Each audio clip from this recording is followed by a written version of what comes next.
حضرت اسامہ بن زید سے رضی اللہ تعالی عنہما سے مروی ہے کہ حضور صلی اللہ علیہ وسلم کی خدمت میں آپ کے ایک نواسے پیش کیے گئے، وہ حالت موت میں تھے، تو حضور صلی اللہ علیہ وسلم کی آنکھوں سے آنسو بہہ نکلے۔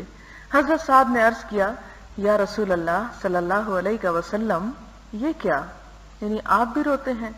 فرمایا، یہ رحمت ہے جس کو اللہ تعالیٰ نے اپنے بندوں کے دلوں میں پیدا فرما دیا ہے، اور بے شک اللہ تعالیٰ اپنے رحم کرنے والے بندوں پر رحم فرماتا ہے۔ یہاں پر ہم دیکھتے ہیں کہ بطور خاص آپ صلی اللہ علیہ وسلم ایک چھوٹے بچے کی وفات پر بھی رو رہے ہیں۔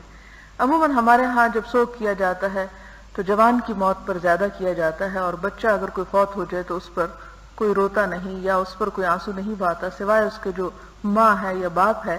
لیکن آپ صلی اللہ علیہ وسلم نے ایک چھوٹے بچے کی وفات کو بھی اتنی ہی اہمیت دی جتنے بڑے کی اہمیت دی جا سکتی ہے، اور اس پر بھی آپ نے غم منایا، اور غم منانے کا طریقہ یہ تھا کہ آپ کی آنکھوں سے آنسو رواں تھے۔